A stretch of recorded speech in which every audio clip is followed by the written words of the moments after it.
Los que me conocen, no hay un criterio uniforme sobre mi persona, ¿no es cierto?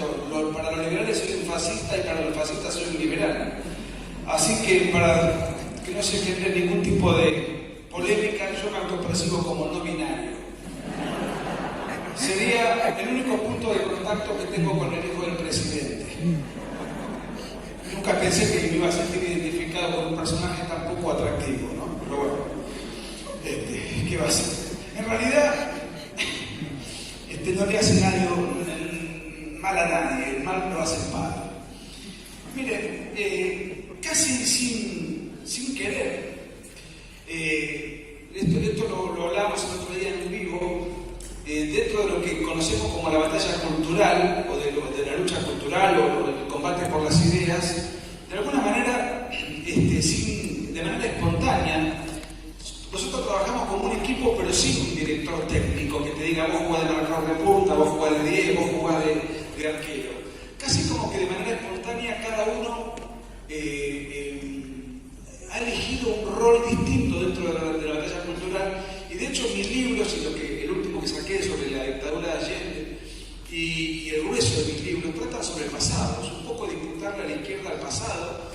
Y los libros de Agustín, la batalla cultural, La generación idiota, está hablando muy sobre el presente, con una actualización inmediata. Y el libro de Miklos es un libro sobre el presente, pero de cara al futuro. O sea, es un combate antifando lo que se viene, ¿no? Bueno, ya que hablamos del pasado, dicho sea de paso, celebré muchísimo la derrota del filme bochornoso de Ricardo Darín.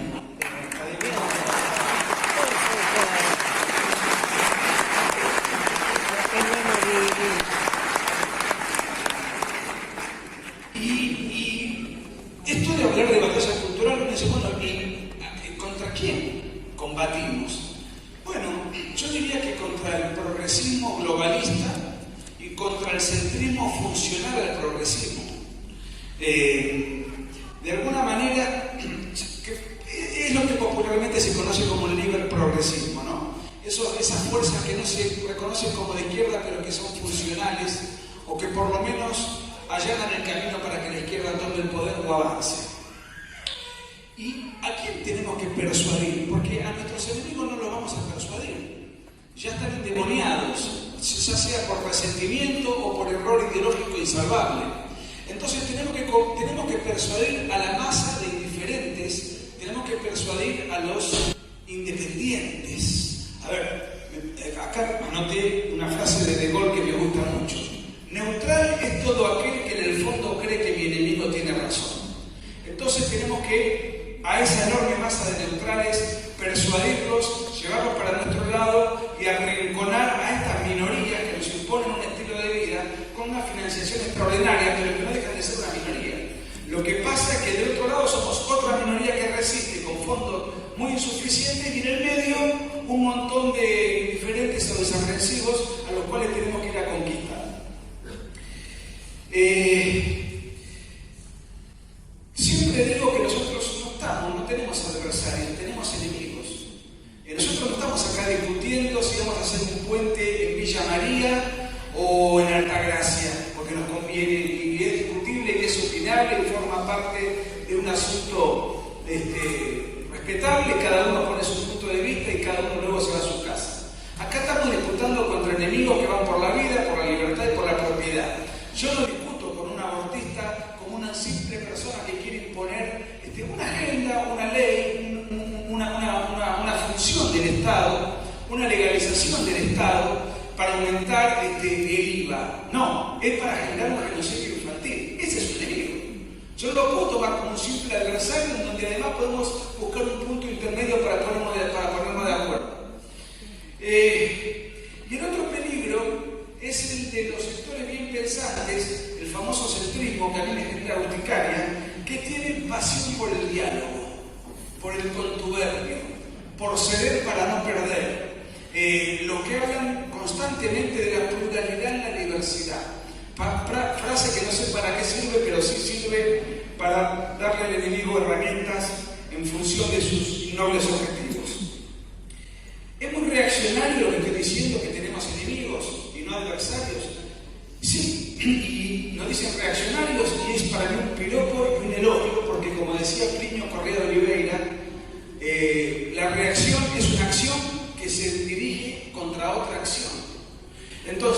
ante cada acción revolucionaria tiene que haber una reacción contrarrevolucionaria.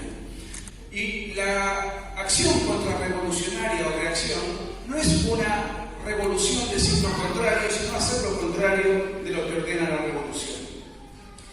Y en los tiempos que corren, que ya no son los de la guerrilla, la del terrorismo, la de los montoneros, la del ERP, que afortunadamente perdieron la guerra contra las Fuerzas Armadas de la Nación, porque esta no es una pelea armada en términos militaristas, castrenses, armamentísticos, sino que es una pelea cultural. ¿En qué consiste esto que hoy llamamos revolución cultural? Y parafraseando a Morraz, o citando a Morraz, en 1937 ya decía: la revolución verdadera no es la revolución en la calle, sino la forma de pensar revolucionaria. Esta es una lucha por la forma de pensar del grueso de los integrantes de nuestra comunidad. Y si todos los que estamos acá pensamos de una manera determinada, en coincidencia con la revolución ganó. Entonces, el que conquista la mayor cantidad de cabezas, el que logra imponer un lenguaje, un estilo, un paradigma, una escala de valores, es el que gana la batalla cultural. Entonces, de eso se trata. ¿Y cuál es el antídoto? El antídoto no es otro que la tradición cultural de una civilización. Es la tradición cultural el antídoto de la revolución cultural.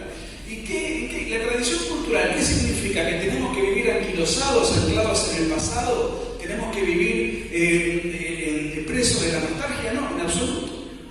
En el año 44, Pío XII, en un radiomensaje dirigido al patriciado y a la nobleza romana, hablaba de la armonía, mutua armonía entre la tradición y el progreso.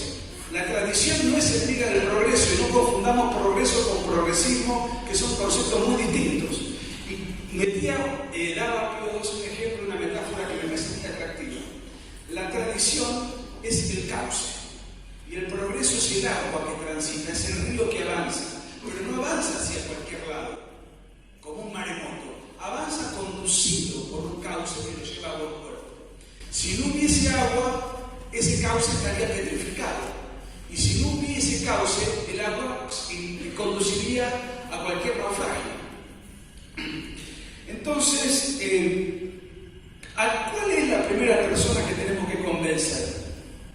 A la que tenemos que persuadir. ¿Cuál es la primera? A nosotros mismos. A nosotros mismos. Y tenemos que vencer, fundamentalmente, tenemos la naturaleza caída, así que tenemos que vencer, por sobre todas las cosas, dos debilidades.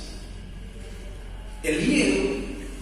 Una vez le pregunté a un capitán de navío, que ya no está con nosotros, que peleó en Malvinas y peleó contra la guerrilla, le pregunté qué diferencia hay, cómo se da cuenta cuando un soldado tiene miedo o no tiene miedo. Me dice, todos tienen miedo y todos tenemos miedo. La diferencia entre el cobarde y el valiente es que el valiente controla el miedo y sigue avanzando. El cobarde queda paralizado por el miedo, pero nadie escapa del miedo. Entonces lo primero que tenemos que vencer es nuestro propio miedo a pasar un mal momento, el miedo a incomodar al ambiente dominante, el miedo a tener problemas sociales, en el trabajo, en cualquier área que nos toque dar la batalla. Y el segundo es la tibieza. La tibieza la define Escrivá de Balaguer del siguiente modo: eres tibio si haces perezosamente y de mala gana las cosas, si buscas con cálculo disminuir tus deberes, si no piensas más que en ti y en tu comodidad. Esto me hace acordar al hombre ombligo del último libro de Agustín. Y si tus conversaciones son ociosas y vanas. Ahora, ¿cómo cultivamos la vida interior para tener los atributos suficientes y enfrentarnos con coraje a dar el buen combate? Por un lado, es cierto que tenemos que tener pasión por lo que hacemos, porque no todos estamos llamados a dar el combate desde el mismo lugar.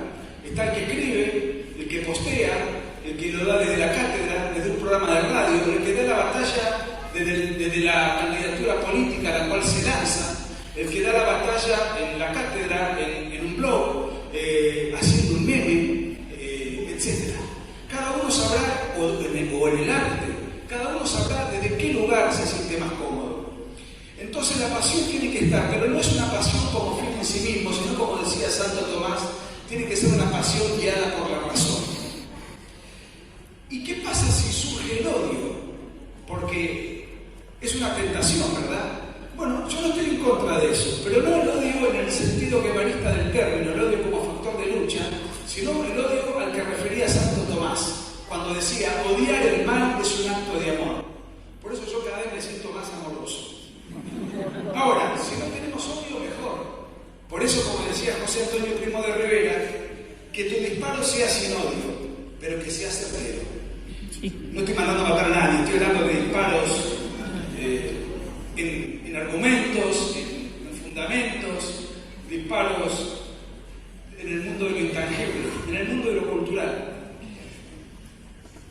Y como vuelvo a escribir de Balaguer otra vez, también tenemos que tener entusiasmo. Sí, pero yo desconfío del entusiasmo, porque el entusiasmo es algo necesariamente transitorio. Hoy tengo entusiasmo y voy a estudiar, y mañana no tengo entusiasmo, estudio. Escribá decía, las cosas no se hacen por entusiasmo, sino que se hacen por amor. Y me acuerdo de una vez que me confesé con un cura, le digo, padre, entre otros pecados varios, le digo, que no son irreproducibles, le digo, no tengo ganas de estudiar, ¿qué debo hacer? Ah, pero eso se soluciona de una manera muy sencilla. ¿Cuál? Estudiar sin ganas. Creo que de no haber seguido esa línea no hubiese recibido nunca de abogado. Igual quédese tranquilo, como siempre digo, el mismo chiste, un poco en serio, un poco en broma, yo no ejerzo, soy un hombre de bien.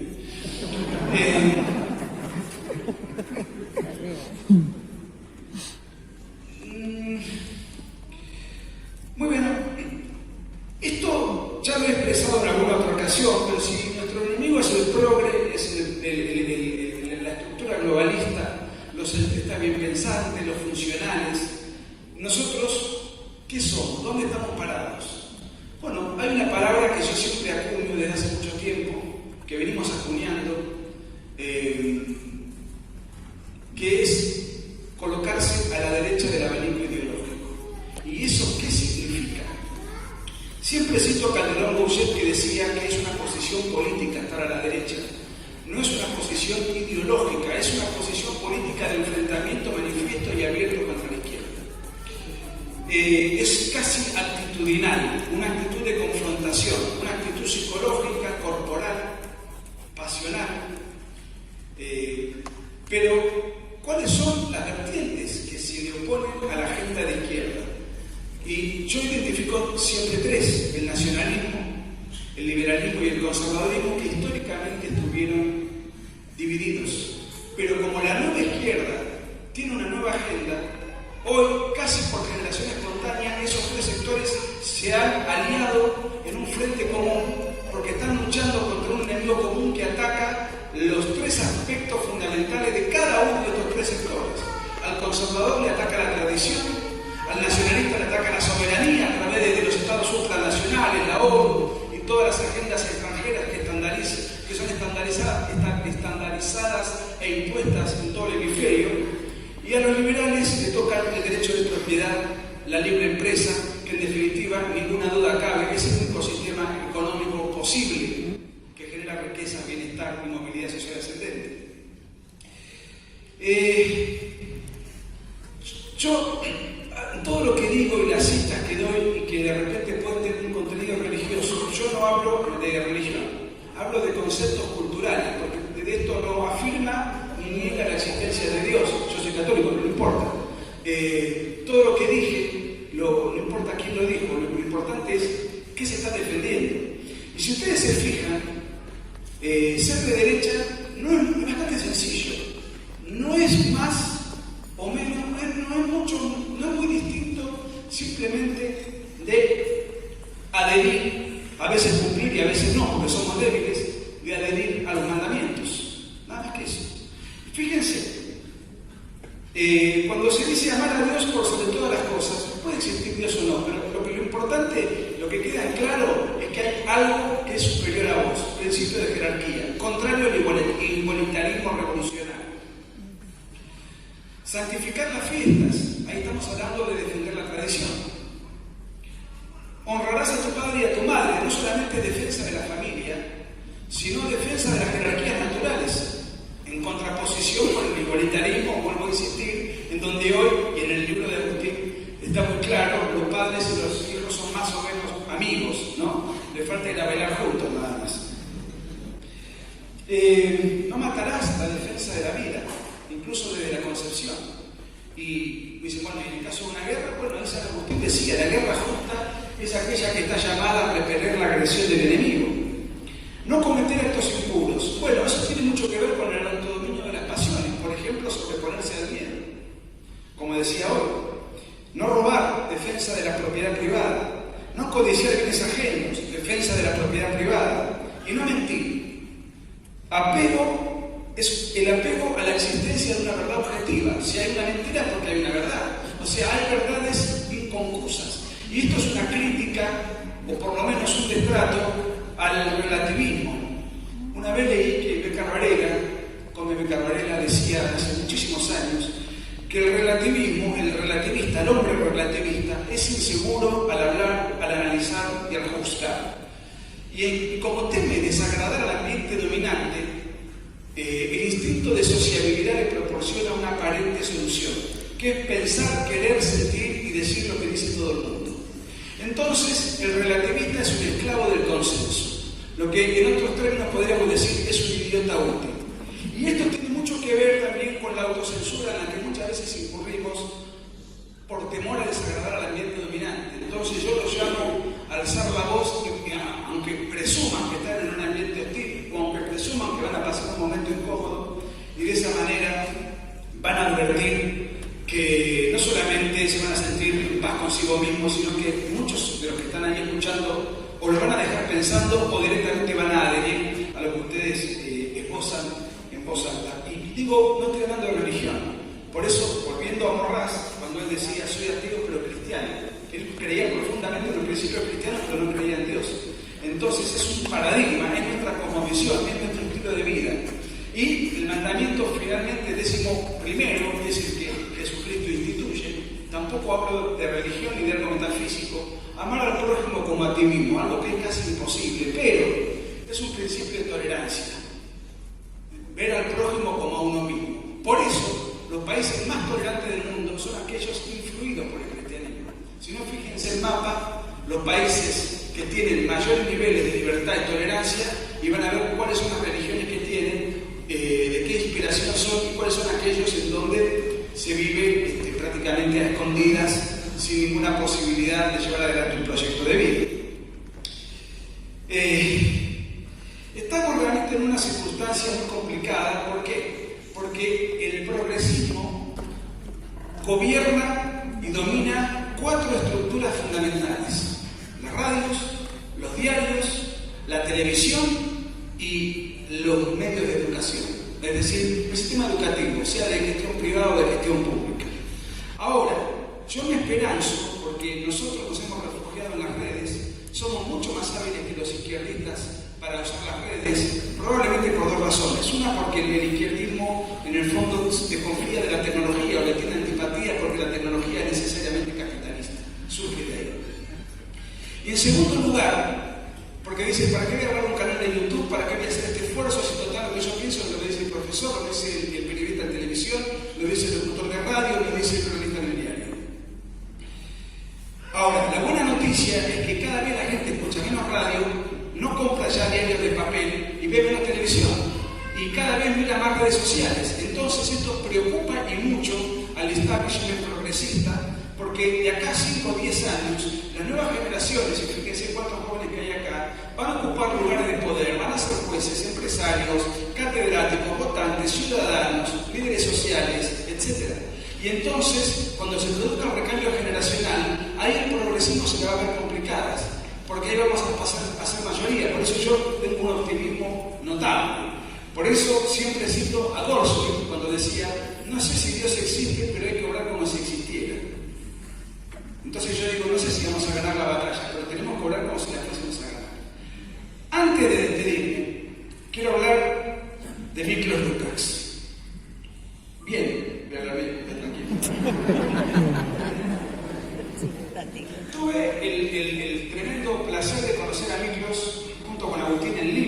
el año 2017. 16. Y de ahí nos fuimos a tomar algo con... estábamos sentados con Agustín, Miklos y otra gente que no me acuerdo ahora.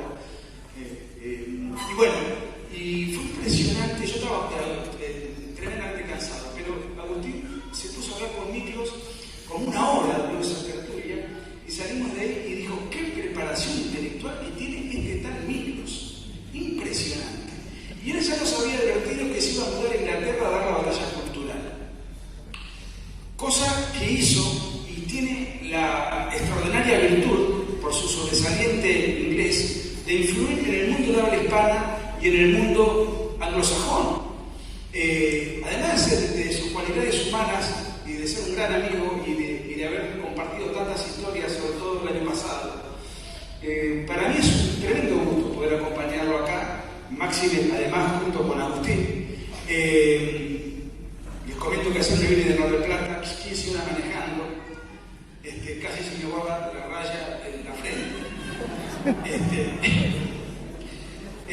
Así que estoy sumamente contento y les pido que lean a Miklos, que escuchen a Miklos, que escuchen su disertación, que lean su libro, el mío también, Generación Idiota también, pero les pido que van a tener muy pocas ocasiones de tener a un pensador, a un académico de semejante envergadura frente a ustedes, a mano, con quienes hace un rato estuvimos con muchos de ustedes tomando algo, y que le saquen el jugo.